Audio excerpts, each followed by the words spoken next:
Hello and welcome to the Selling's Creative Podcast, a podcast exploring creativity's role in sales and business. I'm your host, Brad Ether, a digital communications sales strategist, helping established businesses and sales teams sell on social. Now, I'm sure we can all agree that being a kid was fun. We've all got memories of taking off and building dirt jumps, giving characters and role-playing with our favourite dolls, or simply making up a silly game with whatever materials we could find around us. But as we get older and we grow into adults, I'm sure many of us would argue that life gets subjectively less fun. Well, my next guest would argue that that doesn't have to be the case, that play as an adult is actually central to building stronger workplace communities, problem solving, learning, and leadership. So if having more fun sounds like your jam, please welcome to the show Chief Play Officer at Lead with Play, Erin Faehrmann. Welcome. Hi, thank you. So great to be here, Brad. Erin, just want to put this conversation into perspective for the audience. Your expertise is essentially around change management. Is that right? Yeah, that's my day job these days. Yeah, business change Yeah. management. So, with respect to play, could you? I'm sure there's a lot of people thinking, what is a chief play officer? So, could you sort of give us a little insight into what your role as a chief play officer is? Sure. Thank you. Well, so yeah, Lead with Play is my social enterprise. It employs one person, me. That's it. It's just me and my cats and my husband when I rope him in. And prior to the current day job I have and running my social enterprise, as well as a bit of a portfolio career, I was the chief executive officer of a national youth nonprofit. And so you inherit titles when you go to organizations. They give you a title, you apply for a job. But when you start your own company, you call yourself whatever you like. So I went from being a chief executive to a chief play officer. Because when I started Lead with Play and helping adults, like former kids, bring more play back into their lives and their families, their workplaces and communities, I wanted to live and breathe it. So what better way than to call yourself a chief play officer? So it is just a CEO, but it sounds cooler. And there are heaps of us around the world. You can Google chief play officer, you can call yourself whatever you want. But yeah, so it just means that I run this social enterprise working with adults in lots of different contexts, helping them explore how play might help bring them back to themselves, back to more creative thinking, and back to more connection and genuine, like psychological safety. Everybody's getting real. We're not all being too nice. We're really kind of increasing the heat to solve complex problems, have difficult conversations, and play's really great at helping with all of those things. And that is, for anyone who knows what business change management is, I often paraphrase it as saying, I just help adults process their big feelings about what's changing. A lot is changing in our worlds all the time. My job is to help folks move through change in a way that's going to help us achieve business outcomes while not causing damage along the way. And a lot of that is having emotional reactions and talking through what the future's going to look like. And I'm lucky that in my day job, I get to do lots of playful ways of doing that. Why do you think we as adults feel like we need to ask permission to have fun and play? Well, it's a really good question. It's just designed out of us. You think about, you said before childhood, this is a really mixed experience for lots of folks, but most of us experienced quite high levels of freedom and autonomy to kind of choose where we sat, how we sat. You can hang upside down on your couch, or you could swing off a tree, and then you go to school and you've got to sit at desks and you have to I live near a school, so I hear the lunch bell all the time. It just triggers me like, well, time to eat. As an adult, like we do get to choose a lot of those things, and we did before we went to school, but we kind of get all of this choice and autonomy designed out. Then there's school uniforms, so you can't dress how you want and you can't speak up when you want, and you're told to be nice to people, but you don't really know how to yet because you're a kid. And so as we get older, we kind of unlearn a lot of that in the big part of our day. And then we have to kind of work out how to be different when we're not at school. Like we get to be our real selves. And that just translates into work. When we're at work, we're our work self.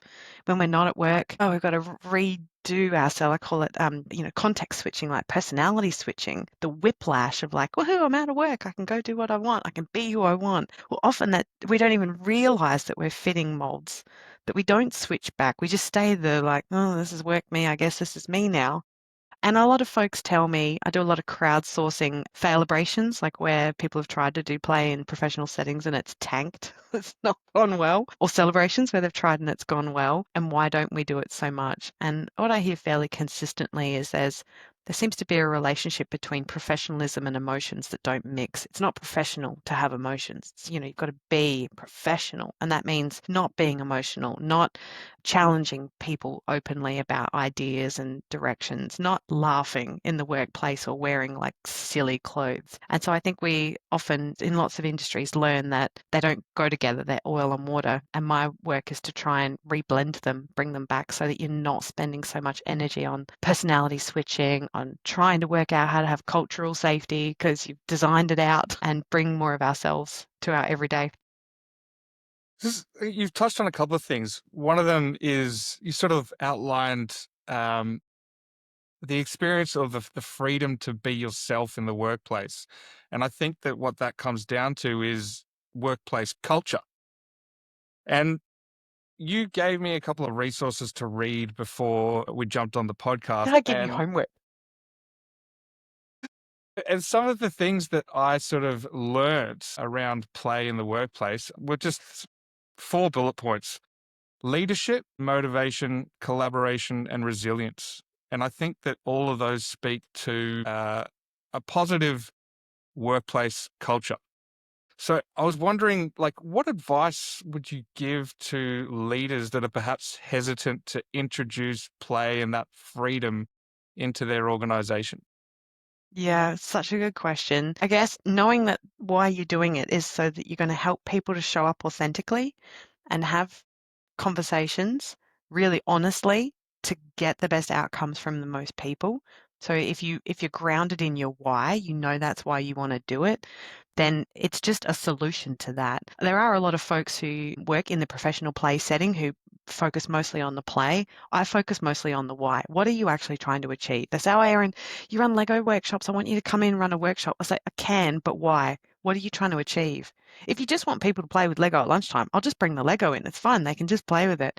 But what I'd much rather do is purposeful play. Let's achieve something while we're doing this. And you're just changing the way that you do your normal work. So as long as folks are really focused on, well, why do you want to do that? Is it so that you can build connection and cultural safety in your teams? Is it so you can flesh out more creative ideas? Is it so that people feel more comfortable speaking up when times are tough? Then, okay, let's look at what that looks like. And you can talk to me about then what play modalities and what kind of games and tools we can add in there. Or you can go to ChatGPT, Google it. There's a million options once you know your why. Because if you don't know your why, it's a bit like any kind of cultural change programs. You just go, they're doing yoga, let's do yoga. Google does beanbags, let's do beanbags. And you've really got no idea if your investment is actually achieving what it is that you want to achieve. Yoga and beanbags are useful if what you're trying to achieve are things that yoga and beanbags deliver on. That would be my advice to leaders. Get really clear on what is it that you're trying to do in your culture. And then from there, do some research or talk to some folks about the different types of interventions that'll get you there. Because there's a million things we could try. And I think from a sales perspective, that that kind of approach, you're trying to identify what the actual issue is. And there's salespeople out there that might be looking at adopting a collaborative selling approach. And I think that some of these exercises that I'm sure we'll talk about today could be adopted to actually get mutual outcomes for customers in a more fun way. What are we trying to achieve? What can we bring them through that process in a more fun and collaborative way? The other thing that, with regards to leadership, that I found really interesting was you drew my attention to the fact that everybody has an individual play style and they're broken Yeah. up. From a leadership perspective, maybe talk us through what are some of those individual play styles, and what does that teach you from a leadership perspective about how you should approach this kind of process? Yeah, such a great question. Thank you. So you're right. I'll sometimes have leaders come to me and say, all right, I want some team building activity, or a leader recently saying that they're using an internal culture pulse check surveys, and that's telling them that the team's at an all-time low for energy and all-time high for stress. So that's the problem that they're trying to kind of work towards. Great leaders asking questions about what do I do with that. And so often I'll start with the play styles quiz. There's 8 adult play styles. They were created by Dr. Stuart Brown in his book Play. There's a really great online quiz that someone, Louise, lady called Louise, has adapted into, like an online personality profiling quiz, 10 or something questions, and it goes, bing, here's your play style. Like all kind of personality profiling. It's take it, with a pinch of salt, don't go getting it tattooed on your head or anything, but it's supposed to help inform you and remind you that not everyone's the same. Fun's not fun if it's not fun. So I never promise people they're going to have fun. I say I'm going to invite you to play. It might be fun.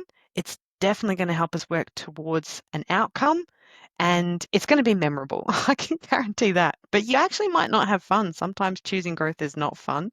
So the play styles are there to remind us that there's the fun and play, what people prefer, can vary quite a lot. And if a leader wants to start having those sorts of conversations with teams, like appreciating each other's diversity, understanding people's preferences, how they can work better together, how they can bond better together. So often, it'll be leaders saying like, I keep doing all of these forced fun activities like Pizza Friday or Amazing Race Adventure games, and like people call in sick for them, don't turn up, and it's clicky. There's always like 6 people who have fun and everybody hates it and rolls their eyes. And you're like, yeah, you're not really having an inclusive team situation that's helping build the team's cultural fit together. You're just kind of reinforcing what's there. So we do the play styles quiz. I get everyone to kind of, put dots on the poster of like, here's the 8. What have we got? Have we got any directors? Have we got any competitors? So the competitors, the competition is, it's a play style. Some people really love to compete with others or even themselves, and they love the Amazing Race quiz. They love that stuff. I don't have a competitive bone in my body. I used to play competitive sports. But I really love to explore. I'm an explorer. So I like to meet people, learn things, listen to your podcast, even though we're like in not entirely similar industries. I just like to learn and know things. I'm curious. There are creators. So there's like artsy people, crafty people. There's kinesthetes. They want to run and jump. Sticking them in a room like a movie night would be just awful. Like they're fidgeting after 5 minutes. They want to go for a hike. These people want to, run around.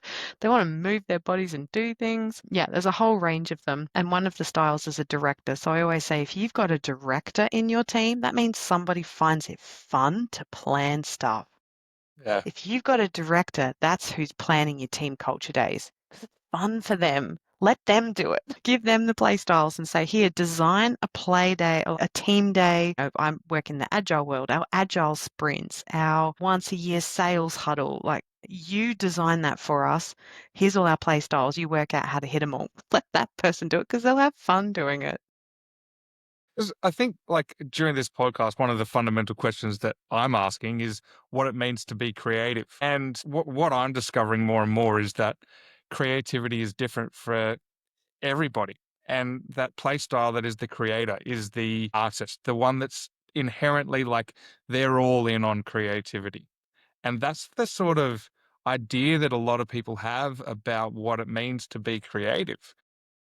And I'd like to think that this podcast is challenging that notion and that creativity can exist in much smaller ways in your life, whether it, is that ability to bring people together and be that director, for example, or the explorer like yourself. I did the quiz and I'm an explorer too. Researching and getting different ideas and bringing them together to present, I think that there's real parallels between these play styles and perhaps the creativity aspect of how people choose to apply creativity.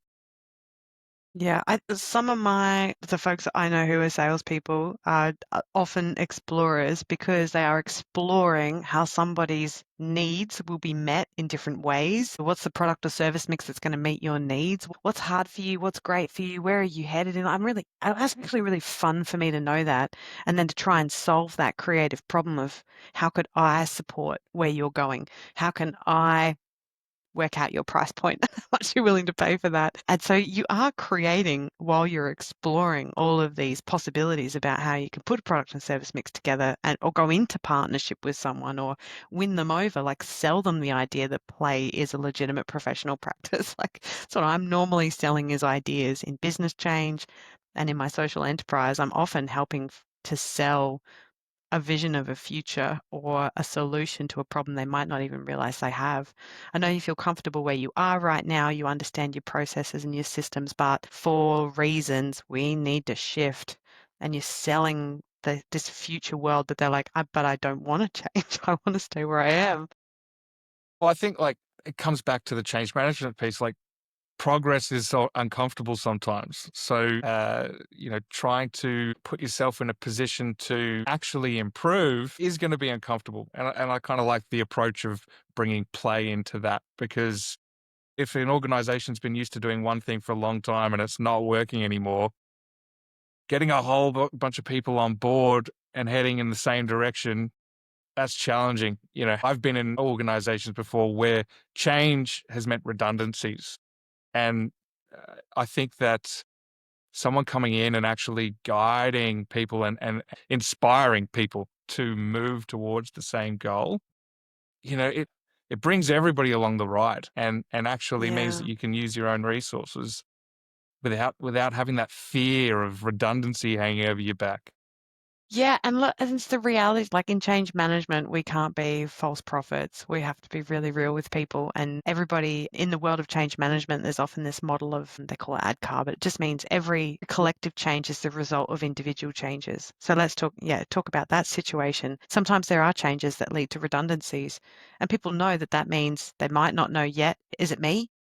I don't know. It might be me or it might be Brad. One of us is going to go. Who knows?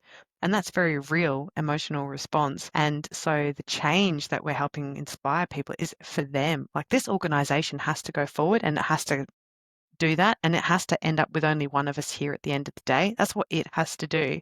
What you have to do is find the opportunity in this change, because you can't come along on the companies. You're like, oh, I'm really glad the company's working better and I'm not here anymore and I'm out of a job. Like that's, you can't ask someone to be behind that. But what you can do is say to them, well, what does this change mean for you? What does the future hold for you then? If not here, then where?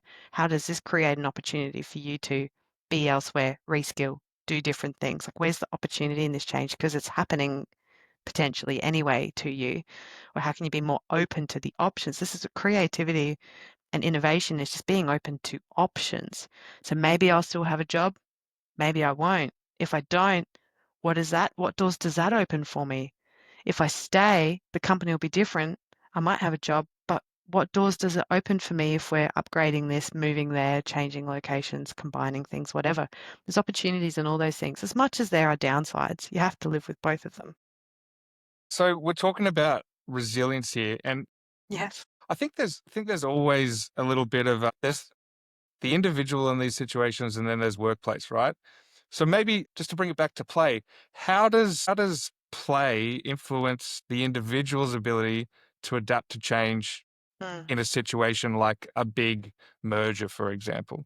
Yeah, great question. So we'll take it back to the animal kingdom that a lot of young animals, mammals, lions, tigers, cubs, puppies, whatever, they play because they're learning social norms. They're learning how far can I push my brother before he bites me back. So it's scenarios. You're just running simulations and you're testing the boundaries of things. And so it's a safe way to experiment with something and say, okay, so I can imagine as we're talking, like I can imagine running some kind of workshop, either one-on-one or in a group, and we're simulating. So what if we get merged and acquired? Let's play out how that looks. Let's look at the stuff that's tough, but then also let's open some doors on opportunities. So you're simulating, you're leaning into, you're considering, but nobody's telling you, by the way, you have to sign off on this at the end. Like it's not a decision-making conversation. It's an exploring conversation, looking at boundaries, seeing it from different views, hearing from other people. And often you'll come out of those conversations going, that one big awful thing has been acknowledged. It's still there. And I now have 20 potentially cool things that we've thought through, considered, leaned into that that I hadn't even looked at before because I was doing it through this fear. I was doing it in meetings. You have a consultation meeting where people write things down and it's like a list and then you've got to sign off on it. In play, we're trying to design more freedom, less structure. And we're saying that we're not writing this stuff down to say, Brad, on section 2, when we did the Lego share, you said, it's like we're simulating, we're exploring. So it increases the resilience because resilience is about understanding, will I be okay no matter what comes? The core concept of resilience is you can go through tough times, but the confidence in yourself that I will be okay, whatever may come. That's resilience, whether there's a lot or a little going on for Mm. me. And so when you're playing and simulating and talking through and hearing other people's perspectives and really spending some time thinking it through, then you're more likely to increase your confidence that, okay, I've seen what could come. I think I'm a bit more ready for it than I would have been if I hadn't even engaged in it, didn't talk to anybody about it, didn't hear other views on it. So it's just exploring what could be possible. Yeah. So that's an example of like recognizing a problem and moving forward. And that's probably, I don't know, maybe one of the first steps that an organization might need to figure out what's actually happening and where the problems lie. But I think that if we're moving forward, the next sort of thing would be motivation, right? So how would you say that integrating play into workplace contributes to that intrinsic motivation among employees to give them to be able to trust that they are motivated to just continue going on the path that they're going on because they are intrinsically motivated by what the company's doing. Yeah. Great question. Well, I guess the first thing that comes to mind when you ask me that is the work of Dan Pink from probably 20 years ago now that talks about motivation. The three factors that lead to it is autonomy, mastery, and purpose. So if an individual human has autonomy, mastery, and purpose, they will be motivated. They are motivated. And it's similar to the models that my previous work I mentioned. I ran a youth not-for-profit, was working with teenagers in really difficult situations to help them take control of their own lives, no matter what was going on around them. And there was some really awful stuff going on around these kids, these teenagers. But we would teach them through these leadership programs that no matter what comes your way, you have to lead yourself forward in life. You can navigate what comes. And a lot of that was helping them increase their autonomy, their mastery, and their purpose. So what are you here for? What are you trying to achieve? If you know what your part of the puzzle is, then automatically that makes it a lot easier to play. If you don't know, like, you know what, I could just not turn up to work today and no one had noticed. That's not very motivating for people. The mastery is the skills. Like, okay, I think I'm pretty good at my job, or I'm, always challenging myself to keep growing and learning, but I'm not out of my depth. Like I kind of I know what I'm doing and I can get on with doing it and keep challenging. And then the autonomy is, do I have control over the things about how I do my job, where I do my job, and for some people it's what they wear, where they sit, whether they're working from home or the office, whether they drive the company car or their own car, whatever autonomy. Am I allowed to discount for a customer, or do I have to get 3 managers to approve? Like, do I have autonomy to manage this relationship in this moment or not? And so the more we can up those 3 things, the more we increase motivation. So we talked about play helps with mastery because you're exploring what could the future look like? What if I did it this way? What if I did it that? This is why they have role plays in so many sales trainings.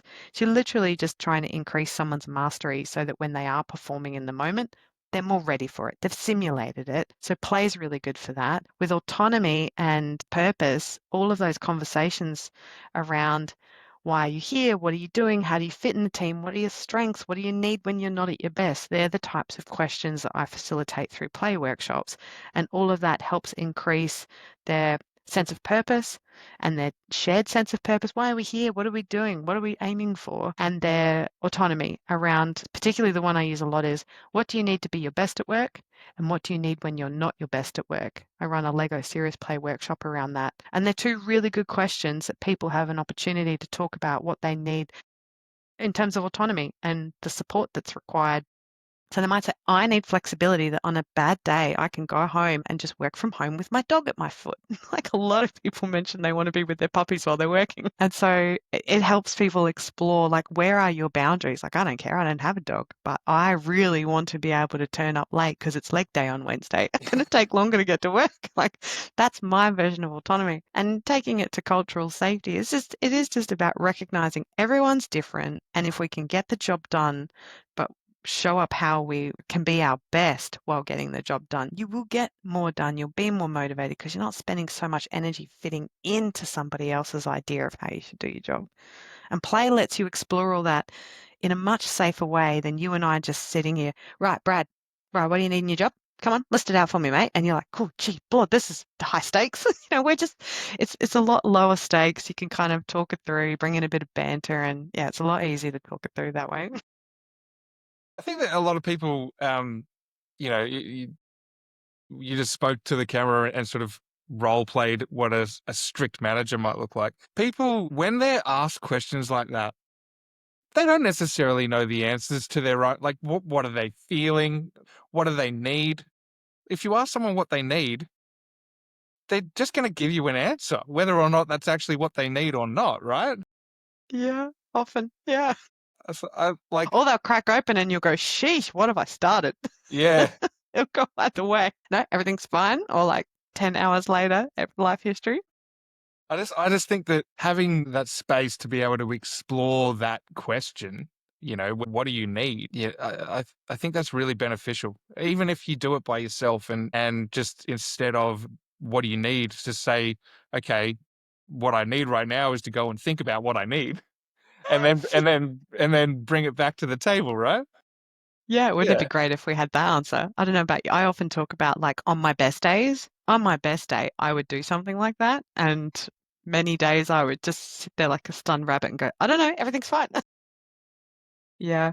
It's a great point. So a hack, and heaps of your listeners will know this already, and they might not know the term for it though, is parallel play.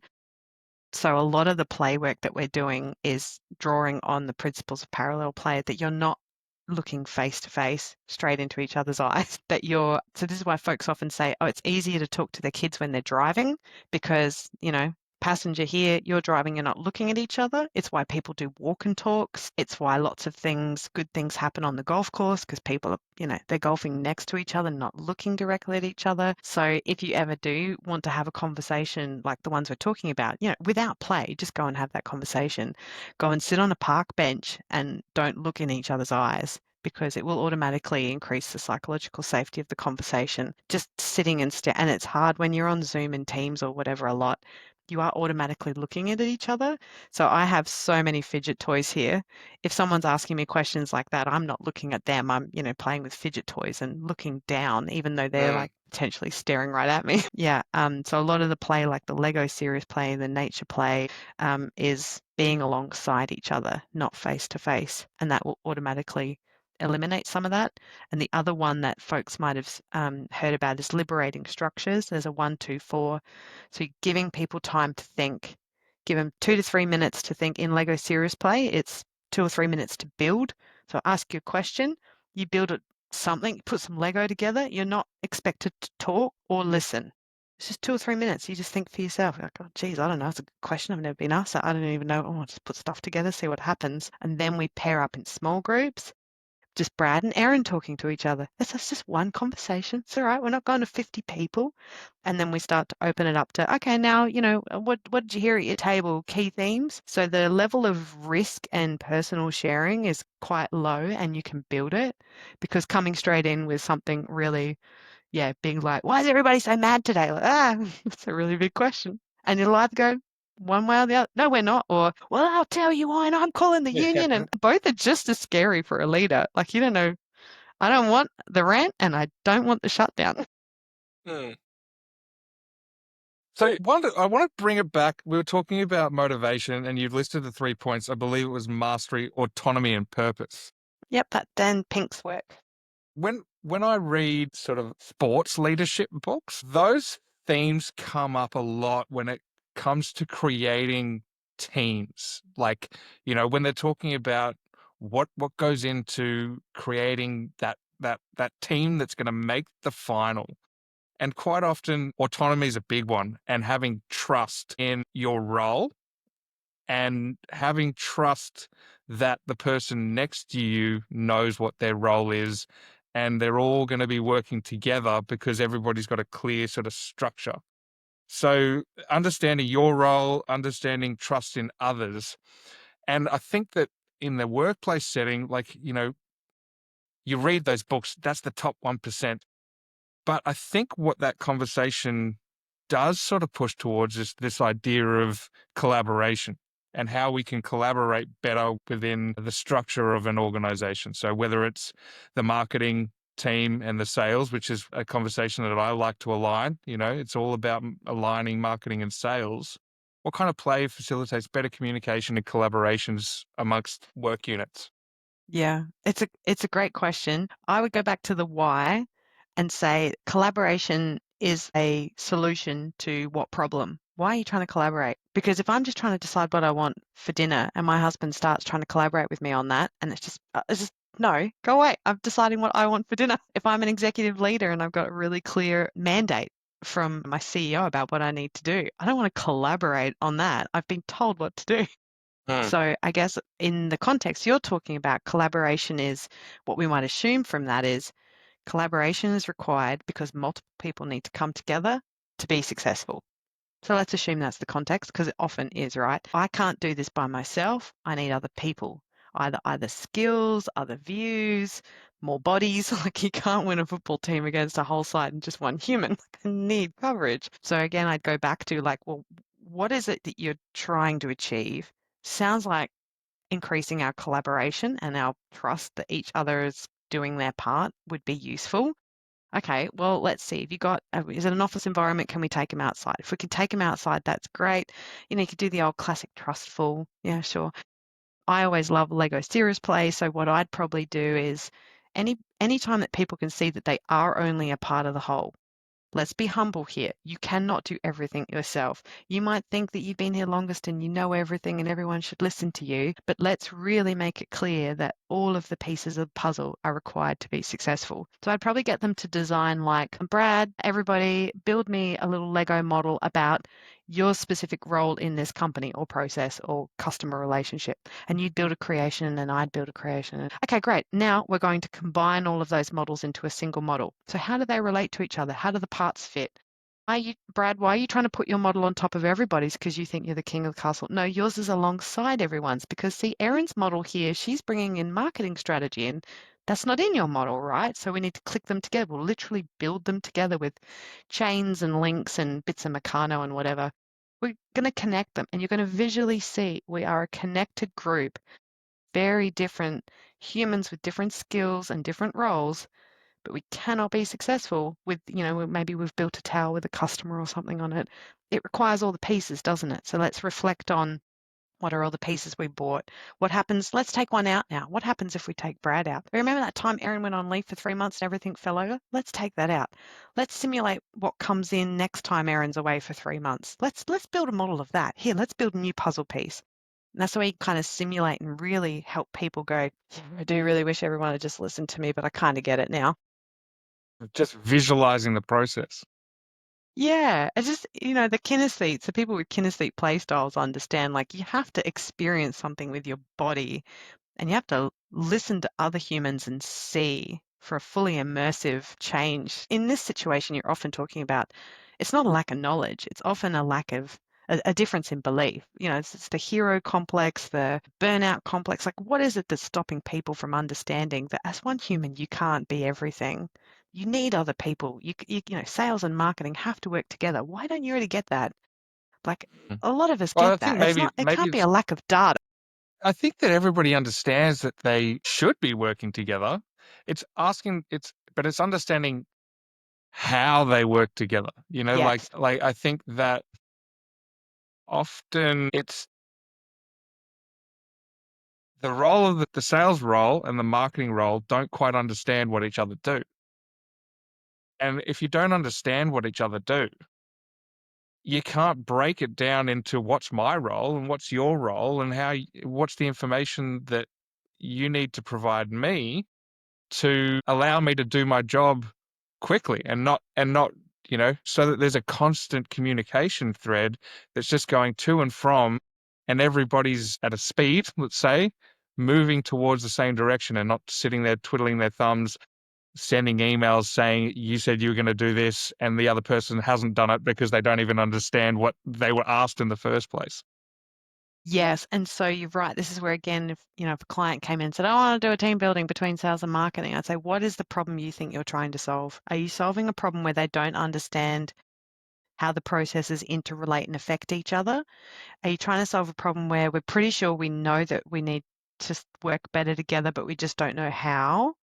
Are you trying to solve a problem that they don't even know that they should be working together? And they're doing that siloed blaming of like, well, if Brad just did what he was told and just followed our procedures, and Brad's like, if they just understood what actually happens in the real world, what problem? Because I mean, the play style, it might still be that I'd say we're going to do play styles, we're going to do a Lego workshop, and we're going to have a couple of follow-up coaching sessions. Like the intervention might be the same, but the questions are different, Yeah. and how I design the day. And whenever I work with engineers or salespeople, I'll always say like, look, I'm assuming many of them are competitive. They're like a bit of competition. Yeah, let's throw a bit of that in. Always throw in a competition for fun. Engineers love to build things, so they have a tower challenge. Salespeople love to talk, so I give them like a build why your team's the best, and we'll let ChatGPT decide who wins. Like let them have a bit of fun and competition, as well as having those conversations about what really grinds your gears. How could we be doing better together? And there is a concept in social complex adaptive thinking that says we have to gang up on the problem, not up on each other. What is the problem? That anytime you hear people go, well, if they just this or they didn't that, or as per my email, you're like, what? Sounds like we're ganging up on each other, not the problem or the opportunity, right? Like in sales, hopefully you're mostly working in opportunity space. Like we could have sold them twice as much. We could have got that client and we didn't. And sometimes folks don't see the opportunity cost. And that's where you kind of, yeah, ideally you want to be working there. Like we're doing okay, but we could be in the top 1%. And people with competitive play styles, they'll be thinking about the top 1%. So Yeah. similarly, you've got people who are like, I mean, we're doing okay. I don't know what the problem is, Brad. I mean, like, can't we just all just like clock off at 5 and do our jobs? You've got some folks with some competitive play styles. You can like, let's run some stuff that says, what would it look like to be in the top 1%? Like, what would it take? I'm not saying there's any money. I'm not saying we can do any of this, but like, let's just imagine and play with that. Let's just go there. See, because maybe there'll be some stuff we go, actually, I reckon we could do that. Actually, now people are a bit excited about that idea. Okay, but can I bring my dog to the office? Okay, well then fine, let's go. You can work it out. I think that just the nature of how sales is set up, there's targets, you got to reach the end of the month and, you've got activity targets.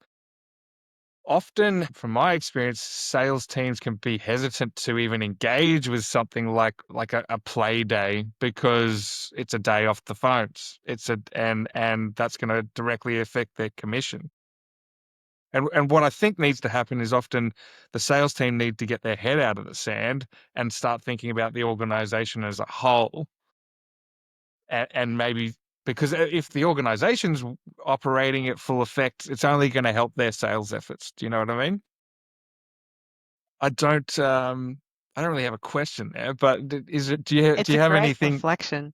Yeah, Yeah, I do you do. have And it anything? brings to mind my time in the social impact world, where there's this amazing quote by Desmond Tutu that says we have to stop pulling people out of the river and go upstream and see why they're falling in. And it's the Eisenhower matrix of importance and urgency. Like a lot of people work on, I mean, my husband works in incident management, so he loves urgent, important. He loves to hang out there. And yesterday someone just said to him, oh, would you like a career as a project manager? We'd love to have you. He's like, no, it's important, but not urgent. That's boring for me. I like the like now, now, now. And as leaders, we're told so often in any leadership training, yeah, okay, sometimes crap will hit the fan, you have to deal with it, it's important and it's urgent. But actually, as a leader, most of your time should be on the important, non urgent, building relationships, making sure the process flows, the things upstream are working, making sure the integration between teams is running smoothly so you don't have the important urgent issues. If you're hanging out down there in incident management and you're not an incident manager, you're not being a good leader. Like you need to go upstream. So teams that do invest in that sort of stuff, whether it's an offsite day or even just a time like Brad, you and I are peers, we should go for coffee once a month. Let's go hang out and have some coffee, right? I'm not selling to you, you're not selling to me. We're bonding, we're building relationships together, one-on-ones with your manager. Like those are important and not urgent things that we're investing in so that you avoid the issues and build the likelihood that you're going to have more opportunities to leverage.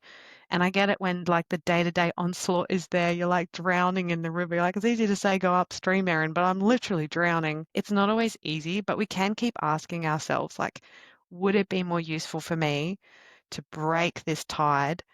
And I'd often in the charity world, I was in the charity world, say we were literally sweeping back the ocean. You can give me another $1,000, I can train another young person. I'm sweeping back the ocean. Oh, there you go. There's one. Guess what? There's 6 million that I didn't get to.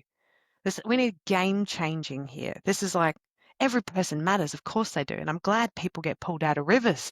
I'm not saying don't pull people out of rivers, but thinking about where you're spending your time and your energy and whether and some folks might be like, I don't want to deal with all that back office my husband, I don't want to do like long-term project management. Sounds boring. That's not for me. So again, like play styles and understanding personalities, put that guy on the phones, put that one back in big relationship management, or put somebody in between marketing and sales who really wants to get them collaborating and then just feed the information over. Maybe not everybody has to spend all their days collaborating, once you kind of, know people's aptitudes because they might be not working in their genius zones if you're trying to force them to be in an office and do things that they don't want to do. Yeah. So we've sort of got to the point now where I think we can talk about some strategies. Maybe let's reflect on the conversation, maybe pick a problem and let's play a game. Yeah, sure. Well, Yeah. I said to you earlier, Brad, I really love the best way to get people playing is to invite them to play. Like they have to experience it. Like, oh, what is Yeah. play? Oh, well, let's play. So actually, interestingly, you and I are both wearing kind of grayish jumpers. For anybody that's like driving and not watching, we're both wearing like gray, but mine's got sparkles all over it. Doesn't mean yours has to have sparkles, but this is one of the ways that I'll often encourage people to start playing individually is dopamine dressing. Now, for a lot of people, that's sparkles and colors and whatever, but it actually just means anything that you feel comfortable in. So if that means wearing some fun socks your kids gave you underneath your business suit, then that's dopamine dressing. If it means wearing fun Superman jocks, that's fun. Wear those. It can also mean though, like sparkles and stuff. So that's a really simple way for every single human to start thinking about what can I wear on my body every day that's just going to make me feel a bit better about myself, more confident, more excited, more comfortable, whatever it is. That's a really easy way to start playing. And then when we get into relational stuff, you go, okay, well, there's a couple of quick games that you and I might play. One would help us get to know each other a bit more, build some connection and some trust. There's another one that just exercises our creative thinking muscle and is a bit silly. So, do you have a preference which one you'd like to play right now? Let's get to know Erin a little bit better. Okay, great. So, there's a game, a really quick, well, we can play it quick or we can drag it out called Two Things in Common. And what we'll do is we'll just go backwards and forwards asking each other a question. So I'll say, Brad, do you something, something? And we're just going to go until we find two things we have in common. So if we want it to go really fast, I say, Brad, do you breathe air? And you say, Do I what? yes. And Sorry. I say, me too. Do you breathe air? Yes. Okay. Yes. Okay. One thing in common already. We're halfway done. If you want to drag it out, you ask really obscure stuff and see how long you can drag it out. So I'll go first, maybe. So, Brad, have you had breakfast today? I have. Yes. I haven't. Okay, it's not a match. All right, your turn. Okay. Ask me a Erin, question. have you been to Iceland? No, you No. have? Yeah. Loved it. Amazing. My favorite holiday. Brad, have you, this is cheating. Brad, have you played with kettlebells this week in the gym? Yes. We Yes, I previously have. talked about this. Me too. Yeah, I'm cheating on that one. Okay, we found one thing in common. Your turn. Erin, have you mowed your lawn this week? No, have you? No. It's been growing like crazy. No. Well, it's setting us up to fail at finding something in common. Oh, but no, you haven't? No, I haven't. So we've got something Well, in then we common. do have that in common. Yeah. Okay. Well done. You took a punt there. Okay. Great. So we've both done kettlebells and not mowed our lawn this week. Yeah. Yeah. And you could play that in like a big conference room, and the energy is just, yeah, silly. And you can see the people like, do you breathe? Are you alive? Game over. That's But fine.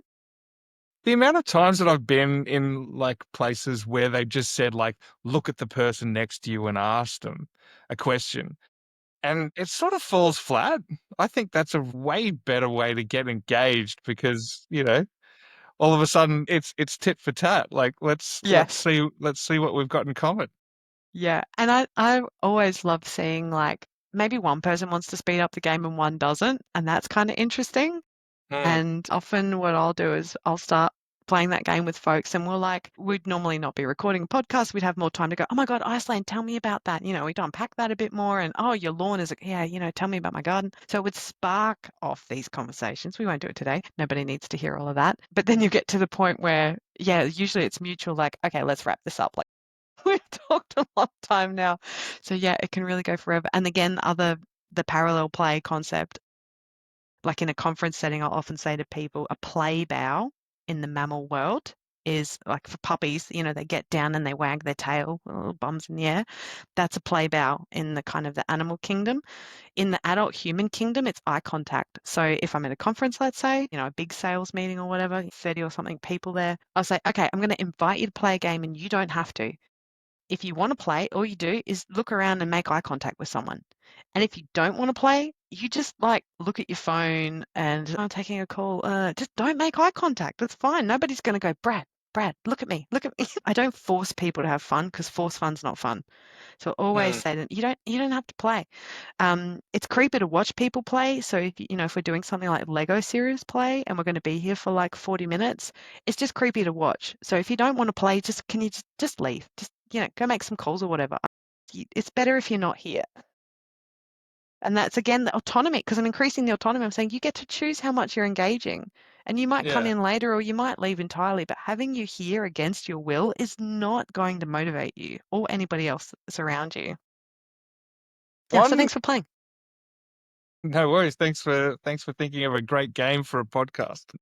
One of the things that I've seen before, which I kind of like, is when you're having a video conference and let's say there's, I don't know, 40, 50 people on screen playing the agree or disagree game. So everybody has their camera on, you cover it with your hand and you ask a question, do you agree with this or not? So, Erin, do you think that this is the best podcast you've ever been on? You take your hand off. Agree. Yeah. That's fun. I haven't played that one. And it gives you a really good visual representation of, the feeling of the room, it really sort of gets you involved. I like that. Yeah, thanks for that. I'll add that to my little box of tricks. That's Yeah. cool. So it's And real been, encouragement to get cameras on because again, sometimes the yeah, vibe is like we're a cameras off team, and you're like, okay, yeah. cameras on because we're going to play a game with our hands, and they're like, ugh. Well, I think there's something that's often missed is like that physical. You you're sitting behind your screen. You're going to be sitting behind your screen anyway, whether you're on the video call or not. So the environment hasn't changed, and having something physical like really draws you into participation in what you're trying to do. And I kind of like it. It sort of breaks up the environment a little bit. Yeah. I mean, I Yeah. love a good show and tell or a scavenger hunt. Mm. Like, okay, everybody, we're going to start the meeting today with a scavenger hunt. Go through, especially if they're all like at home. Okay, go find me one memory, one favorite toy, and your favorite thing to wear. And everyone literally just runs off into their house and gets their things and comes back. Have a little, then you can put them in breakout rooms if you haven't got time for everyone. Okay, go in a breakout room and like show and tell. I said, I got this, and then I found this under my cupboard, and then I had this thing. And it reminds you that you're human, that you have a life. It's really hard to then go, Brad, as per the policy that you have breached now 5 times after you've just shown Yeah. me your favorite thing to wear Yeah. because we've connected. Yeah, I think that the more and more that communication's happening online, there needs to be you need to do things to break out of the box. Do you know what I mean? Because I'm Mhm. seeing you right now in a square box and you lose the physical communication side of things. There's a lot of things that you lose, but there are ways around it to bring it back into a feeling of intimacy, I suppose. Yeah. Yeah, to build that trust. Yeah. Yeah. Well, Erin, it's been really fun, really fun. Me too. Me too. I'm glad. So, the final question on the podcast, as always, from your professional experience, from all the play, I'm really excited to hear your answer. What is your definition of creativity? I I think creativity is using your imagination to bring to life something that didn't exist before. And I love that you said before, and I listened to your podcast, and it does challenge that notion that creativity is artistic. They're completely different things. And again, I grew up being told I wasn't good at art. Like I got C's and D's in art, even though I loved it. And so it wasn't until my late 20s that someone said to me, just because you're not good at art doesn't mean that you're not creative. And it was a mind blowing moment for me. You're the most creative person I know, Erin. You're constantly solving problems. You come up with new ideas about how we're going to do things, combine things in different ways. That's creativity. I'm like, oh my gosh, you're right. When did I forget that? I think I was 12. I remember the art teacher. So anytime you are using your imagination to bring to life something that didn't exist before, connection between a human, a reason that your product meets someone's needs, a piece of art, an idea for a game, that's creativity to me. And I think I was just having a chat with someone a very, very long time ago. And I don't think it was necessarily about creativity, but they told me about this exercise that they do, which is just trying to do something unique every day, whether it was going on the same walk and turning left rather than right and seeing what was down that street. I think, they're the little elements that you're talking about there, like bringing something to life, just having an idea to go to take a slight detour to reach maybe a different destination. I love doing it I mean, a lot of people do it when it comes to restaurants, right? Yes. We've tried this restaurant, let's try the next restaurant. That in itself is creativity. There are literally people out there who have been going to the same restaurant their entire lives, and when they go out, that's the restaurant that they go to. And then there's gonna be another camp which very rarely go back to the same restaurant twice. Yeah. Yeah, and you're an explorer playstyle. So it totally Yes. checks out that you're in the second camp and not the first camp. And it might be that collectors, like there's a collector play style too. So maybe they also are like, my husband and Mm. I are doing as many different park runs as we can. We're like collecting park runs that we've done. So every week we go to a different place on Saturday morning. And yeah, collector play styles. Like I want to collect all the different ones, all the different restaurants and places to go. Where there are others who maybe they're storytellers, they'll go back to the same place because they know the people, they can tell stories to the people there, their family restaurants. Maybe that's their happy place. That's fine. Erin, another thing that we have in common is that we both live in South Australia. And one of my favorite things to collect is wineries. Well, you're in the right place, my friend. Yeah. You got lots to Anybody choose from. anybody coming down to South Australia for a little holiday retreat, I have plenty of winery recommendations. Get in touch. Support the local economy. Yes, absolutely. Erin, if anybody wanted to get in touch with you, what's the best place to do it? How can we find you? Yeah, I mostly hang out on LinkedIn, Lead with Play. It's a little pinwheel logo, black and white logo, so you'll find me there. My last name's hard to say and spell, but it's been on the screen for the last hour or so, so it's right there. But yeah, I am Lead with Play, Erin Faehrmann. You can find me there as well. Email address is leadwithplay@hotmail.com. It's that easy. But hit me up on LinkedIn and yeah, we can get in touch, talk about all sorts of cool things. I have a Calendly that people can book in for one-on-one play coaching. As a social enterprise, I just want more adults playing. So most of the time it's pro bono or low bono or free. I want to just get people started playing and then hopefully they don't need me anymore. So yeah, Nice. reach out if you want to have a chat about that. I will put those details in the description wherever you're finding this podcast. Everybody, thanks for listening to the Selling's Creative podcast. If you've enjoyed this episode, make sure you like and subscribe. And in the meantime, happy selling.